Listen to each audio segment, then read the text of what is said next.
Hello and welcome to iStudioFlow. Today we're going to spend a few minutes going over the basic operation of your new software. We'll cover some of the major features. For more information, feel free to visit our website at taopan.com. That's taopan.com/iStudioFlow. And we'll also be offering email support as well as a private G+ community for clients who do join the program. When you first join up, you'll receive an email from us with a link. Click the link and sign into your new Trello account, and your browser will open up to your studio's own iStudioFlow page, ready for use and ready for customization. But for today's demonstration, we'll use a generic workflow that every studio starts with, and depending on your browser, your screen will look very similar to what you are looking at right now. First off, what is iStudioFlow? Well, it's software that keeps track of all of your photo shoots, your proof sessions, as well as client fulfillment. What you're looking at right now is the entire screen. Essentially, it's one tab in your browser. We happen to be using Google's Chrome browser, but you can use Safari, Internet Explorer, or Firefox. Whichever one you already have on your computer will work. And also, it will look very similar to what you see if you've downloaded the app for the iPhone, the iPad, or even your Android phone. iStudioFlow is all about cards. What you see across the top here are your 7 phases of your workflow as I scroll across the top, and each of those phases or columns is made up of cards, and each card happens to be one client or one client project. Think of these 7 columns as a timeline or phases in a timeline. In each timeline or in each phase or in each column, you'll have your clients or your client projects, and those are made up of cards. You'll see here on the contact column we have one sample or template card. And when we want to add more clients and more projects, we will simply click the Add a Card button. The idea behind the board is that you'll be able to see your entire studio's current business at a glance. Sooner or later, you'll have multiple cards at various columns, and you'll be able to drag these back and forth depending on where they are in your particular workflow. But for now, let's take a look at the screen and make sure we know the various parts of the screen, what they're called, and what they do. Whenever you need help, it's not far away. Just click the Help button and Trello's Help screen will pop up, and you can choose to search for help, or this is broken down to various sections on how to use the software. Over here you'll find the name iStudioFlow. That's for this sample board. Of course, you'll rename yours to anything you'd like depending on the name of your studio. If you click on this little pencil here, you can also add a description underneath the name of your studio. Right next to that you'll see something that says Private. It could also say org, or it could also say public. In this case, this board is private, and the only people that can access it are those that I've invited. In this case, it's just me, but in your case, I assume that you will be inviting your employees, and anybody who you do invite can see everything that's on the board. Scrolling over to the right, at the very top, you'll see a button called Notifications. When you do subscribe to the board or subscribe to various cards, meaning you do get notified when something happens to those cards, they get dragged, etc., or deleted, you will see this little white button turn red, and a drop-down list will fill the screen with all the recent notifications on things that you need to look at or actions you have to take with your various cards. Just to the right, if you have multiple boards, this happens to be just one, but if you click this button and you have multiple boards that you're subscribed to, they will all drop down, and you can choose which board you wish to look at the present time. And just to the right will be your initials, so everybody that does have access to the board will have their own initials. In this case, you see my initials are GB for Jeff Brandt as it popped up, but whoever is looking at the board will have their initials to the right, and that way when you do look at another computer, you can tell right away who's logged in by looking at the upper right hand corner. Just beneath, you'll see a button for Calendar. This will transform the entire board into a calendar view, and presuming that you have added due dates to the various cards, all of those dates will show up on the calendar, and indeed you can also export that calendar to Google Calendar as well as any other format that supports the Google format. And just over to the right, if you click this bar here, you'll see that it opens up a bunch of things. You can open up a menu. A lot of your admin things are over here, and down below is your activity stream, which we'll cover a little bit later. Just click that arrow to hide it again. And if you go all the way down to the bottom, you'll have a scroll bar, and oftentimes your boards will be wider than your screen. I happen to be using a pretty wide monitor right now so we can do the video, but in your case, say for a laptop or obviously with your iPad or iPhone or Android phone, your board will be much wider than your screen. So you can scroll down here and you can move to the right or left and see the rest of your board. Now let's take a quick look at what the StudioFlow flow chart actually is. You get a little bit of a hint here when you look at the template card over here under Contact.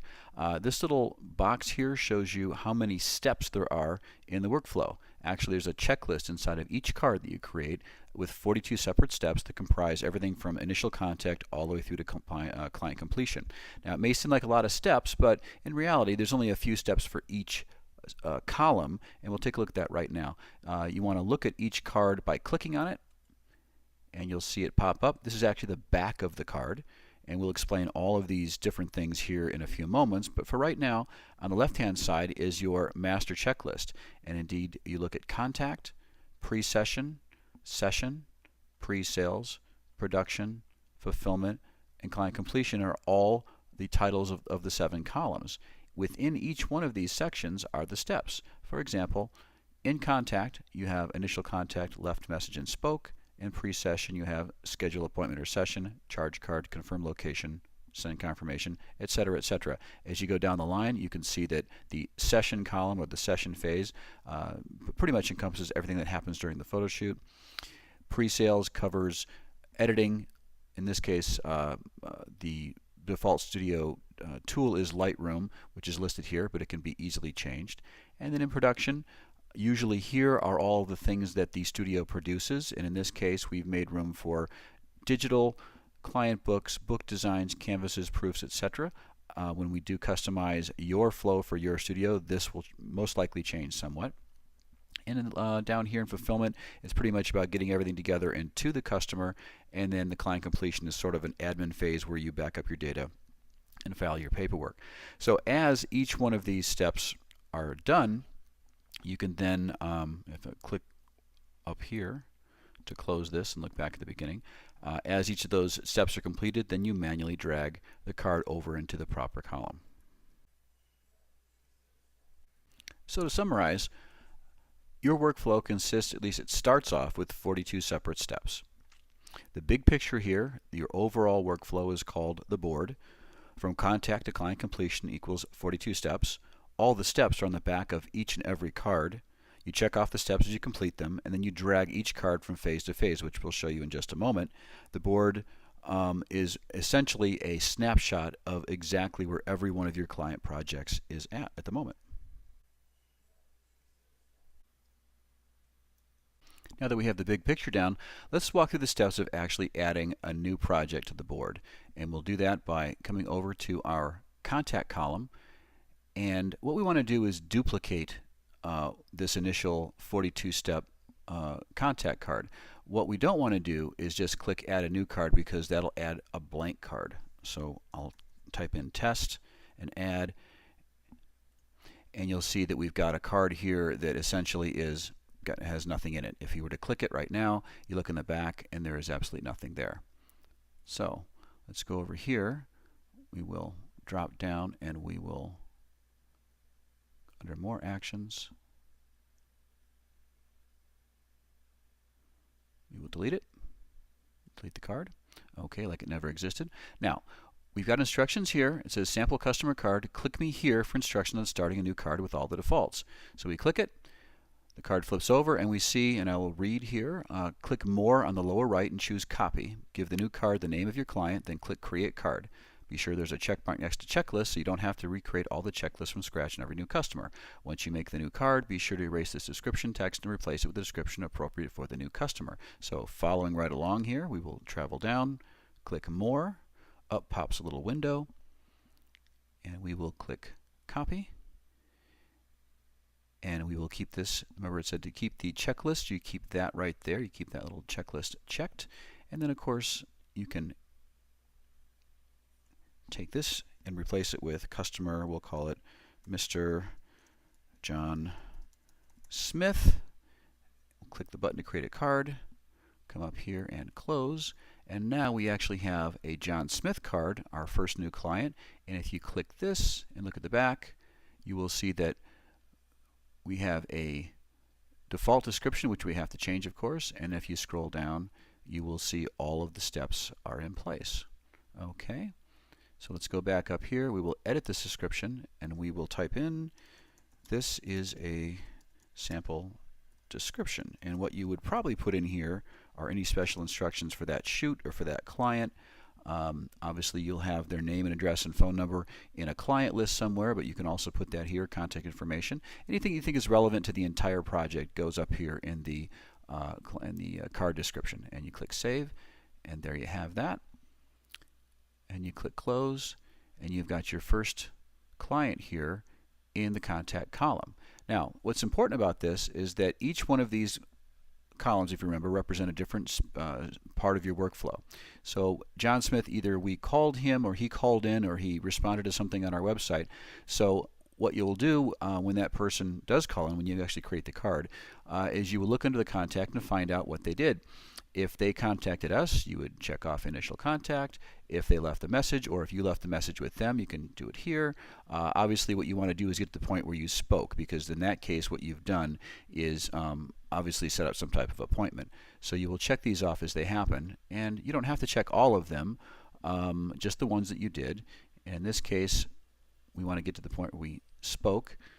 And you'll see up here this little mini section, and contact means it's 100% complete. So let's take a look at what this looks like when we turn the card back over.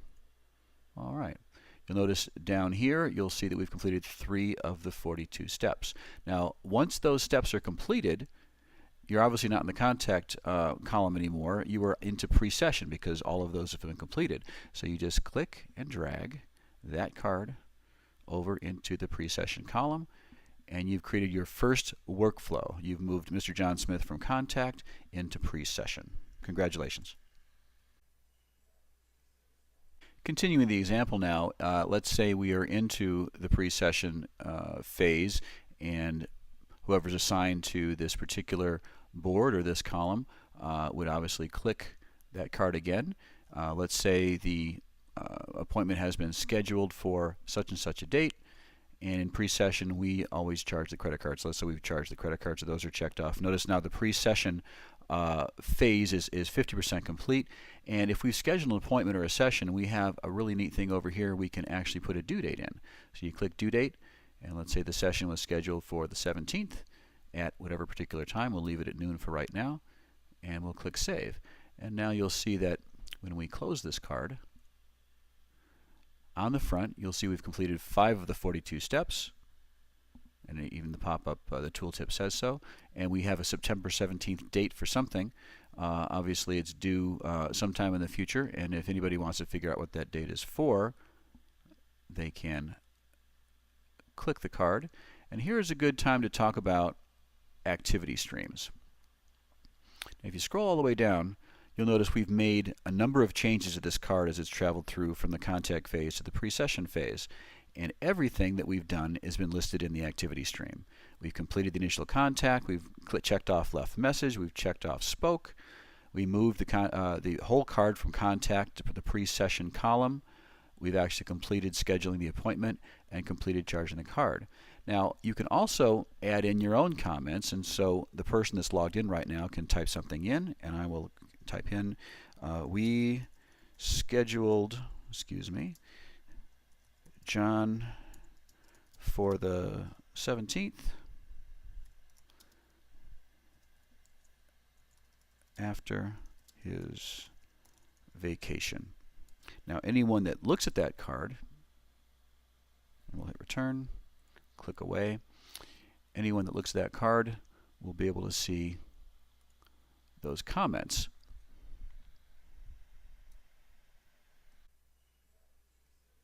You'll see that the setup gives you tremendous flexibility, especially as a studio owner or a manager. Going back to our card for a second, if you scroll down, you'll notice all this activity that we put in. Oh, we have an extra comment that we'll delete there. You'll see that this is all the activity associated with this particular client or client project or card. If you recall earlier on, and we'll click this to close, if you recall earlier on, we showed the sidebar, and it showed all of the activity. And just imagine for a moment that there were more than just myself working on these cards. You would see activity from everyone that's logged into this board and what they've done. It's all in chronological order, so if you wanted to see perhaps the last 4, 5, or 6 things that were done to the entire board, regardless of who did them, you would click the main activity screen, which is the menu here, and you could scroll down and see everything that's happened to every card on the entire board. which is really a great way to keep tabs on what's going on without having to ask everyone what they've done. So you get a pretty good example of what's happening. I also mentioned the calendar before, and now that we've added a date, it's a good idea to show the calendar. So we come over here and click calendar, and it pops up, and you have a choice between the week and the month view, and you'll see right here John Smith has a due date on the 17th, and interestingly enough, if you click that, you'll automatically go to the back of his card. Okay, and to get rid of the calendar and go back to your workflow, you just click calendar again. Now let's talk about the remaining options on the back of every card, and after we get done with that, we'll talk a bit about admin functions as the studio owner, and then we'll be pretty much done with our presentation. So going back to our card again, we talked about a couple of things, assigning members and attaching files and so forth. So let's take these one by one.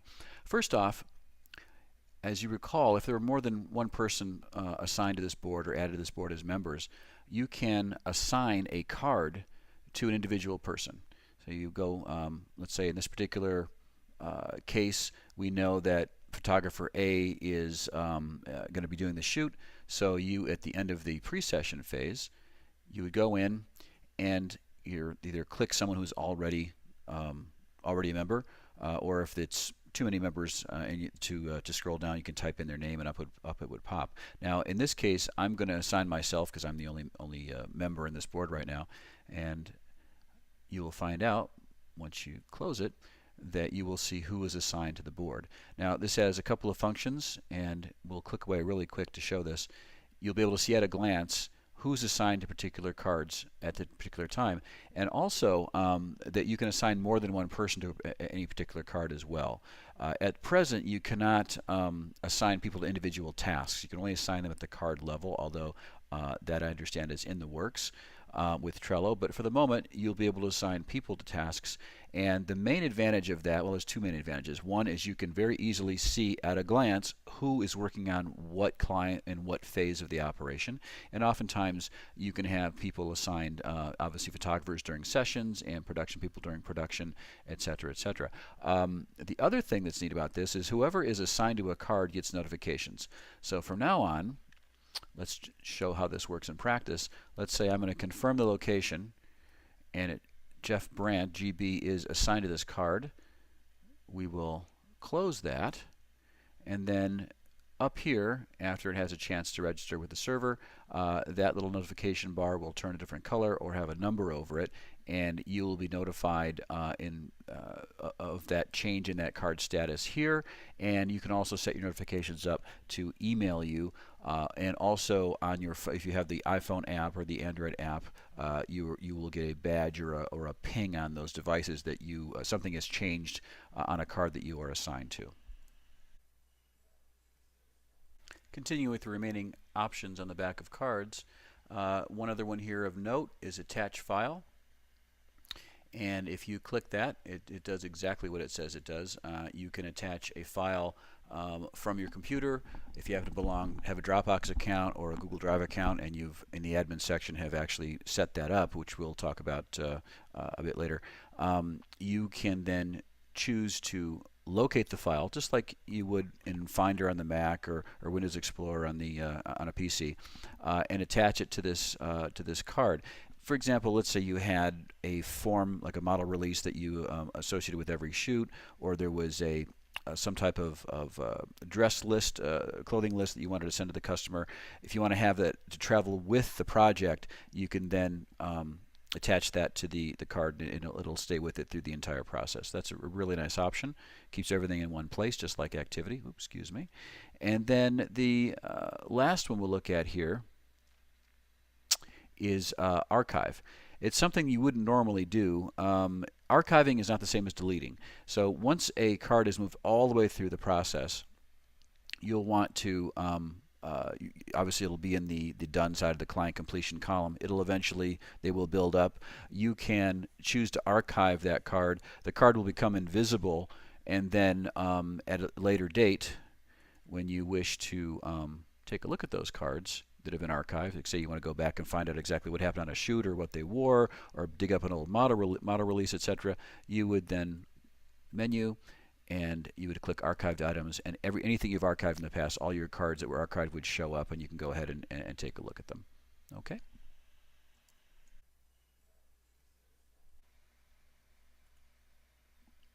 One of the last things we'll take a look at here is some of the housekeeping options as an owner of the board or owner of the studio that you'll want to do to keep track of things. Obviously, you would be in charge of adding and subtracting members who can and can't access the board. Notice I am currently involved or currently a member of the board. The little green light means I'm actually active in Trello at the moment. I'm online, so that tells you what I'm doing. If I was a member but not logged in right now, it would be a different color. I believe it's gray. And this little chevron here shows that I'm an admin. If you want to add more members, you click the Add Member button, and you can send an email to someone. They will get the same mail that you received when we first set up your account, and they can then become members of the board. There are two levels of member. There's admin and member. Admin can add and subtract other members. Members cannot. Everyone, whether you're a member or an admin, can see everything on the board. So there is no user level view security or even card level security. Everybody sees everything. That's by design, because the whole point of this software is to give everybody a common view of what's going on in the business, in this case in the photo studio. So let's travel back up here and look at the remaining options. Click the Show Sidebar button and you'll see the menu. The first few you can see here, we'll go down to Subscribe.